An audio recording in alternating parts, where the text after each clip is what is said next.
Mimi naomba niseme ya kwamba nilijitoa muhanga kwa sababu nilihisi kutoka kwa ndani yangu Waislamu wanatakikana kukombolewa. Kwa hivyo nilijitoa kikamilifu kupa kupona kwa ajili ya kuokoa ndugu zetu wa Kiislamu. Lakini nilipokuja kugundua ya kwamba huku nyumbani kuna matatizo makubwa kuliko huko, ndio nikaamua wacha nife kwa kulikemea fundisho hili la utatu. Watu wasije wakasema hapana, huyu mtu alikuwa anahubiria Waislamu. Ya Waislamu tuweke kando kwanza, kwa sababu amemkumbatia Mungu wa utatu ambaye Biblia haimuongelei, ni Mungu wa uongo, lakini bado wanafanya miujiza. Wa Protestant, wachungaji ambao wanafanya miujiza ambayo wanafanya kwa sasa, hawawezi wakatokea kwa jukwaa wakakuja kusema hata kama wanafanya miujiza, ni Mungu yupi anayefanya miujiza hiyo wanaofanya? Kanisa hili la SDA wanamwamini ama wanamwabudu Mungu wa utatu. Sasa wanawezaje wakashirikiana na Mungu wa Babeli wakati wao wanasema hawako Babeli? Sasa badala ya kuja wajibu hoja, wanamalizia kusema ya kwamba tunatafuta pesa, sisi ni jaa tuko naye, na kejeli zingine za ajabu.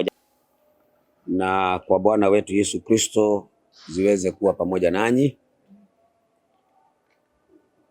Kwanza, kitu ya kwanza ni kupongeza mchungaji. Sijui kama jina mchungaji ni hilo hilo ama ninaweza kuwa na jina lingine pengine askofu, lakini naona askofu na mchungaji ni kitu moja, nafikiri ni lugha tu, kwa sababu kwa Kiingereza anaitwa bishop, ndiye bado anaitwa mchungaji, yani mchunga kondoo za Mungu. Kwa hivyo nafikiri ni lugha tu. Nikushukuru kwanza, kitu ya kwanza kwa kujitoa kimasomaso kupinga fundisho la utatu, kwa sababu fundisho la utatu ndilo tishio la watu wa Mungu kwa sasa, na limekubatiwa na madhehebu mengi na wanalitetea kwa fujo na kwa mtutu wa bunduki. Yaani ukiukataa utatu umekuwa adui ya Wakristo wapagani, na inafikia wakati ambapo watu ambao wanamkubali Mungu mmoja aliye na nafsi moja wataungana waweze kumuinua huyo Mungu mmoja ambaye ni muumbaji. Na vile vile kutafika wakati ambapo kutakuwa na mlima wa Karmeli ambao manabii wa uongo wanaoabudu miungu ya uongo, tutaweza kupanda katika mlima huo ili ajulikane Mungu wa kweli ambaye anafaa kuabudiwa na watu. Mimi kwangu rasmi nimeweka mafundisho mengine yote kando na nimeamua kupambana na fundisho hili la utatu. Na watu wengi wanashangaa kwa hili, lakini niseme leo mbele ya hizi kamera wataendelea kushangaa, kwa sababu nimejitoa muhanga kwa ajili ya kupambana na fundisho hili la kipagani la utatu ambalo ndio adui wa watu wa Mungu kwa sasa.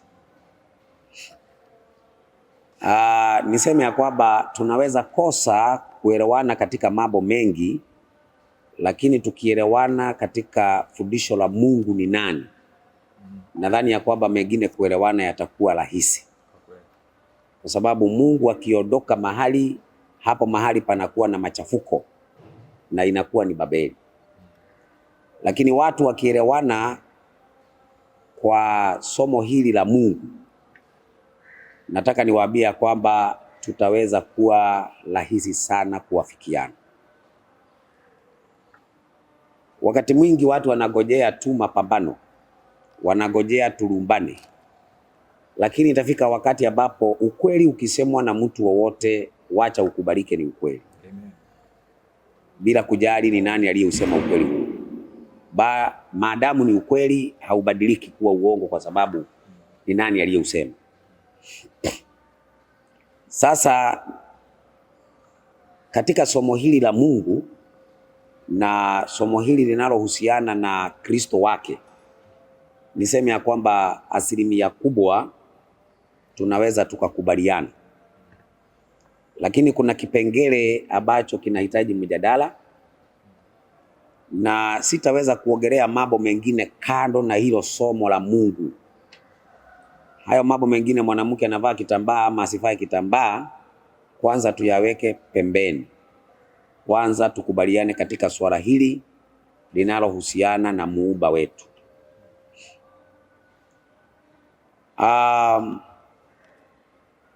Kulingana na vile ambavyo nimemsikiliza, kwa sababu nimekaa pale na nikawa namsikiliza kwa makini, inawezekana kuna mambo mengine nje ambayo tunaweza kuyapiga msasa, lakini kwa sasa mimi sitaki kwenda kwa hayo, kwa sababu watu wengi wameenda kwa mambo mengine kuyajadili, lakini wamekosa kulijadili hili swala la Mungu ni nani. Mimi naamini katika Ufunuo 14, Bwana Bishop, Ufunuo 14 mstari wake ni wa 6 na mstari wa 7 na mstari wa 8 na mstari wa 9. Ninaamini hapo ndipo ujumbe wa sasa upo. Watu wakikubali ujumbe huo, mambo mengine tutayakubaliana kwa nature tu, hayatahitaji tuweke majukwaa ya mjadala ndio tukubaliane. Na ningetaka msomaji unisomee hizo mafungu ambayo nimeyataja, yanasema nini? Kisha nikaona malaika mwingine akiruka katikati ya mbingu, mwenye injili ya milele, akawahubiri hao wakaao juu ya nchi na kila taifa na kabila na lugha na jamaa. Akasema kwa sauti kuu, mche Mungu na kumtukuza, kwa maana saa ya hukumu yake imekuja. Msujudie yeye aliyezifanya mbingu na nchi na bahari na chemchemu za maji. Kisha mwingine na malaika wa pili akafuata akisema, umeanguka Babeli, mji ule ulio mkubwa, maana ndio ulioonyesha mataifa yote mvinyo ya ghadhabu ya uasherati wake. Endelea, bado hujamaliza. Na mwingine malaika watatu akawafuata akisema kwa sauti kuu, mtu awaye yoyote akimsujudu huyo mnyama na sanamu yake na kuipokea chapa katika kipaji cha uso wake au katika mkono wake, yeye naye atakunywa katika mvinyo wa ghadhabu ya Mungu iliyotengenezwa pasipo kuchanganywa na maji, na katika kikombe cha hasira yake, naye atateswa kwa moto na kiberiti mbele ya malaika watakatifu na mbele za mwana kondoo na moshi wa... Inatosha. Sasa hapo katika jumbe hizo tumeona wametajwa malaika watatu, na hao malaika watatu kila malaika ana ujumbe. Tunapoogelea neno malaika kwa lugha za kiasili, lugha ambazo zimetumika kuandika Biblia, linaweza kutumika kama mjumbe anayetumwa na Mungu. Kwa hivyo tunapoogelea mjumbe anayetumwa na Mungu, lazima huyo mjumbe awe na ujumbe. Akiwa hana ujumbe, basi sio mjumbe tena. Kwa hivyo kile ambacho tunaogelea hapo ni ujumbe. Ujumbe wa kwanza umesema watu wamche Mungu na kumtukuza, kwa maana saa ya hukumu yake imekuja. Alafu ikasema msujudieni yeye. Kwa lugha ya Kiingereza inasema worship him, abudu yeye. Hilo neno kusujudu linakuja neno kuabudu yeye, worship him kwa lugha ya Kiingereza. Kwa hivyo dunia kwa sasa inafaa kurudishwa katika ibada ya Mungu wa kweli, one true God worship. Mahubiri kinyume na hiyo, nataka niwaambie, ni mahubiri yaliyo na makosa kwa sasa. Na ninashukuru kwa sababu mchungaji amesema maneno mazito sana, lakini kuna watu ambao hawawezi kuyatilia manani kwa sababu pengine si pastor wao amesema. Amesema ujumbe sio kuongea kwa lugha, kuongea kwa dini, kufanya miujiza. Watu wengi leo wamepotelea kwenye mikutano ya miujiza bila kujali ni Mungu gani anayetumikiwa huko. Lakini malaika huyu wa kwanza anasema watu wahubiriwe wamwabudu Mungu mmoja wa kweli, worship him, muabuduni yeye. Alafu mstari huo unaofuata hapo wa 8 ukasema hivi, Babeli imeanguka. Alafu mstari wa mwisho ukaongelea watu wasimwabudu mnyama na sanamu yake na wasipokee chapa katika kipaji cha uso, kwa sababu wale watakaofanya hivyo watachomwa kwa moto na kiberiti mbele ya malaika watakatifu na mbele ya mwana kondoo. Andiko limesema hivyo bila kuliongeza maneno. Sasa ina maana ya kwamba fundisho hili la utatu, the Trinity God, ni fundisho ambalo ni la mnyama ambaye huyu mnyama ni utawala ambao umeingilia masuala ya kiibada kwa sasa. Na tunapofuatilia habari za wanyama hao, tunaona mnyama wa nne anaitwa Roman Empire. Na Roman Empire wako na ibada yao na kanisa yao inaitwa kanisa la Kirumi. Kwa hivyo kanisa hili la Kirumi ndio wamekubatia Mungu wa utatu, Trinity God. Na ndio naona sasa hivi duniani kuna kitu inaitwa ecumenism. Na kuna muunganiko wa makanisa unaoitwa WCC. Wakati ambapo mtu anapojiunga katika WCC ama katika ekumeni, Mungu ambaye anaabudiwa katika ekumeni anaitwa Triune God. Ni Mungu ambaye ameunganisha ibada za makanisa yanayokubalika na dunia leo. Kwa hivyo leo ukiamua kukataa utatu ama kukataa Triune God, umeamua kutegwa na makanisa yote ya kidunia kwa sasa. Kwa hivyo kabla ya kwenda kuingia kwa mjadala na Bishop, kwanza kitu ya kwanza ni kumwambia ameanzisha vita yenye yeye mwenyewe hajielewi, ajui itakuja kuwaje hapo mbele. Kwa sababu kukataa Mungu wa utatu ni kuanza vita na Wakristo ambao ulidhani ya kwamba mnatembea pamoja na wao. Na ndio Biblia inasema adui za mtu ni wale wa nyumbani. Sasa Bwana Bishop, kado mimi sijakwambia tunahitirafiana gani tunahitirafiana nini katika mada hiyo, lakini hiyo mimi naona ya kwamba ni swala dogo sana ambalo tutaafikiana kama kila mmoja atakubali kumsikiliza mwenzake. Lakini jambo ambalo ni la msingi ni ya kwamba wewe unamuogelea Mungu mmoja. Na huyo Mungu mmoja haujasema ni Yesu. Umesema ya kwamba Yesu ni mwanawe.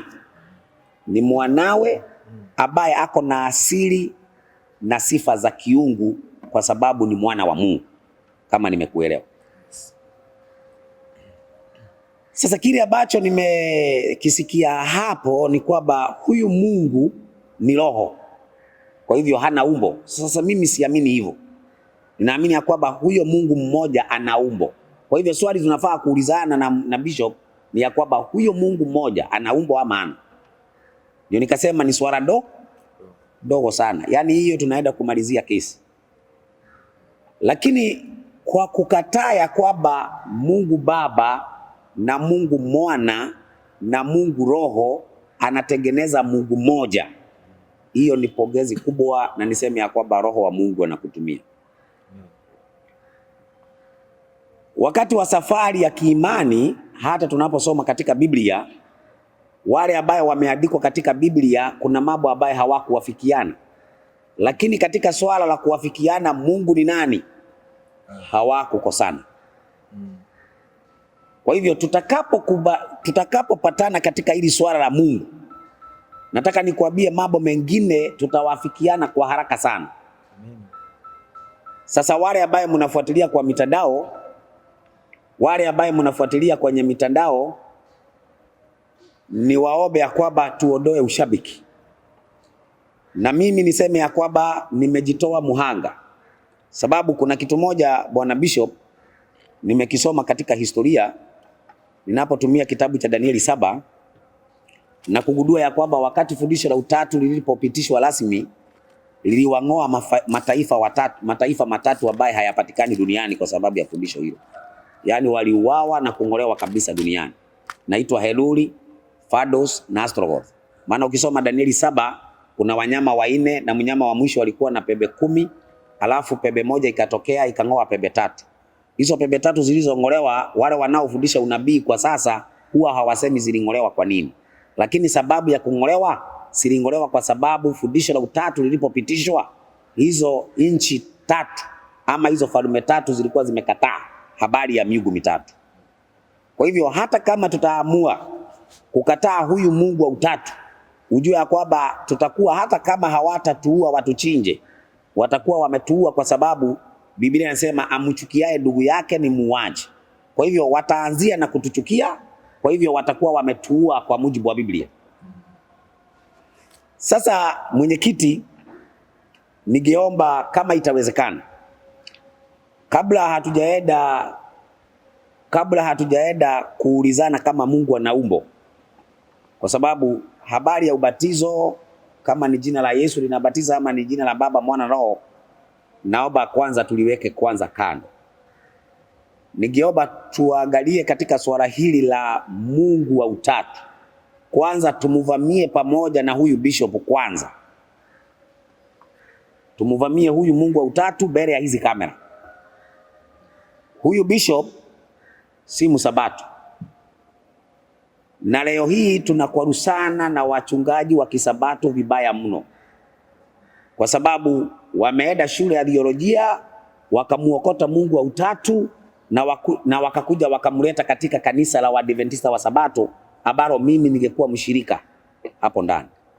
Lakini hatuwezi kuonekana pamoja na wao kwa sababu wamemkubatia Mungu wa utatu ambaye kwangu mimi nishajua ni upagani na ni uongo. Sasa wewe niambie, ni kitu gani ambacho kitafanya mimi nisije nikaingia katika jukwaa moja na huyu bishop kwa ajili ya kumuvamia huyu Mungu wa utatu kwanza, alafu baadaye kama Mungu ana umbo ama hana umbo, iwe ni kesi yetu ya baadaye, ambaye haitakuwa kama tunarubani, itakuwa ya kwamba chuma hunoa chuma. Kwa hivyo ina maana ya kwamba nitamsikiza kwa makini na yeye anisikize kwa makini, alafu baadaye tutamuomba Mungu na atatufanikisha katika kuelewana katika hilo, kwa sababu safari ya ubali tumetoka. Unapokuwa ya kwamba leo unakataa fundisho la utatu, unajua kuna wengine ambao wanakataa fundisho la utatu lakini wanafundisha mafundisho ya ajabu. Unapata ya kwamba mtu anasema yeye anakataa fundisho la utatu lakini yeye anasema Yesu ndiye Mungu, hakuna mwingine. Yesu ndiye Mungu na ndiye Mungu, yani inaitwa fundisho la oneness. Hilo fundisho la oneness bado lina matatizo kama la utatu. Kwa hivyo watu wa oneness na watu wa utatu ni ngome moja tu, hakuna tofauti. Lakini kile ambacho mimi kimeniunganisha na bishop huyu ni kwamba amemtenganisha Mungu na Kristo, na akasema Kristo ni mwana wa Mungu aliye na sifa za kiungu kwa ajili ya kuzaliwa. Kwa hivyo hapo tumekubaliana katika 100%. Sasa mahali kwanza akatoa katika kitabu cha Mwanzo 1 mstari wa 26, ambaye wana utatu wanatumia jina Elohim, wanasema Elohim ni plural. Kwa hivyo Mungu ambaye alikuwa naumba hapo walikuwa na nafsi tatu. Lakini bishop amelieleza andiko hilo sawa sawa na vile ninavyolieleza. Kwa hivyo ina maana Mungu anayeniongoza nikiwa Kenya anamuongoza huyu bishop akiwa hapa Tanzania. Kwa sababu katika kulieleza lile andiko ya kwamba Mungu anasema na tumfanye mtu kwa mfano wetu. Mungu akamfanya mtu mwanaume na mwanamke. Bishop anakubali ya kwamba Yesu ametoka ndani ya Mungu kama vile Hawa ametoka ndani ya Adam. Mimi nafundisha hivi. Hivyo ndivyo nafundisha. Sasa niombe hawa wenye kiti, Bwana Simulizi pamoja na Masawe, kama Masawe utaenda kutupeleke mada hii kwa pamoja. Ningeomba munikubalie ya kwamba fundisho hili kwanza tulipeleke kwa kupinga utatu kwa hoja na kuwaomba wachungaji ambao wanadai wamesoma. Sababu nimesema ya kwamba itafika wakati wa kuingia katika mlima wa Karmeli. Mlima wa Karmeli haukukuwa na ajenda nyingine. Ulikuwa ni nani wa kuabudiwa. Ni nani wa kufanyaje? Ni nani wa kuabudiwa. Kwa hivyo manabii walikuwa wa Baali na manabii wa Ashera. Walikuwa wana miungu yao, walikuwa wanaabudu katika meza ya Jezabeli. Sasa Jezabeli wa leo ambaye anaunganisha manabii wa uongo ni kanisa la Kirumi. Kwa hivyo kanisa la Kirumi linamtoa mwenyekiti anayewakilisha makanisa ya kibabeli kwa leo. Unajua Bwana Bishop, kama kuna watu wanajipiga kifua wanaambia watu watoke Babeli ni Waadventista wa Sabato. Lakini ningeshangaa mno, na mimi najiuliza maswali ambayo sijapata mtu wa kunijibu, kwa sababu wachungaji wao wote ni waoga, wachungaji wao wote hawawezi kutokelezea, wanaongea kwa mitandao, wanatukana, wanakejeli, lakini kutoka hivyo umetoka hawatoki. Lakini kitu moja ambaye najiuliza mimi ni ya kwamba mnatangazia watu ya kwamba kanisa la Katoliki kwa sasa ni Babylon, ni Babeli. Kwa maana hilo wanatangaza.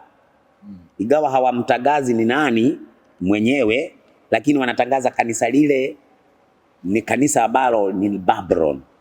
Lakini kitu ambacho mimi najiuliza, kanisa hili ambalo ni la Katoliki lina Mungu wa utatu. Wanamwabudu Mungu wa utatu. Na kanisa hili la SDA wanamwamini ama wanamwabudu Mungu wa utatu. Sasa wanawezaje wakashirikiana na Mungu wa Babeli wakati wao wanasema hawako Babeli? Sasa badala ya kuja wajibu hoja, wanamalizia kusema ya kwamba tunatafuta pesa, sisi ni jaa tuko naye, na kejeli zingine za ajabu ajabu. Waprotestanti, wachungaji ambao wanafanya miujiza ambayo wanafanya kwa sasa, hawawezi wakatokea kwa jukwaa wakakuja kusema hata kama wanafanya miujiza ni Mungu yupi anayefanya miujiza hiyo wanaofanya, kwa sababu wamemkubatia Mungu wa utatu ambaye Biblia haimuongelei, ni Mungu wa uongo, lakini bado wanafanya miujiza. Kwa hivyo tunawaomba kupitia kamera hizi watu wasije wakasema hapana, huyu mtu alikuwa anahubiria Waislamu. Ya Waislamu tuweke kando kwanza, kwa sababu hatukukuwa tumekuja kushindana ni nani anayechukua kikombe. Kama nilikuwa ninahubiria Waislamu ndio nishinde, basi mimi wacha nikae kushinda kwanza. Mimi naomba niseme ya kwamba nilijitoa muhanga kwa sababu nilihisi kutoka kwa ndani yangu Waislamu wanatakikana kukombolewa. Kwa hivyo nilijitoa kikamilifu kupa kupona kwa ajili ya kuokoa ndugu zetu wa Kiislamu. Lakini nilipokuja kugundua ya kwamba huku nyumbani kuna matatizo makubwa kuliko huko, ndio nikaamua wacha nife kwa kulikemea fundisho hili la utatu. Kwa hivyo niseme hivi bila kuwa mwingi wa maneno, ni ya kwamba mimi niko tayari kwa mtu yoyote ambaye atalikemea na kulilaani fundisho hili la utatu.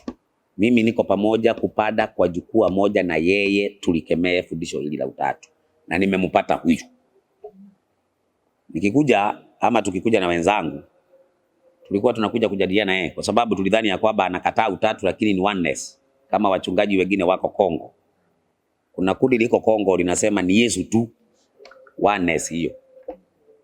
Lakini nilidhani ni hivyo. Lakini vile nimekuta nimeshindwa, kwa nini hata niende na yeye kwa mjadala kwanza? Nikasema hapana, huyu ni wa kuungana na yeye kwanza kueleza dunia ya kwamba fundisho la utatu ni la uongo, na inawezekana akawa mpaka na elimu ya kunizidi kueleza fundisho la utatu ni la uongo. Kwa nini simsikize? Kwa nini nisimsikize? Nitamsikiza na nitaungana na yeye kama kuna material ambaye anahitaji ya kuongezea hoja zake. Material ambazo niko nazo nitaongezea. Na kama ana material za kuongezea katika somo hili pande ya kwangu, na mimi nitachukua ya kwake. Hapo ambapo hatuelewi kama Mungu ana umbo ama hana umbo, hilo tutalijadili kwa njia ya kuelewana kwa haraka. Kwa hivyo niseme ya kwamba Pastor, Mungu akubariki sana na Mungu akuongoze katika kujua kweli yote pamoja na mimi na wenzangu. Sasa nimalizie kusema niwasikize wenyekiti watupe mwelekeo. Kwanza ningeomba tupeleke, hata kama itawezekana, tupeleke mada hii ya utatu. Kwanza tuifundishe ni ya uongo kwa nini, alafu baadaye tumalizie katika somo letu la mwisho. Mungu awabariki.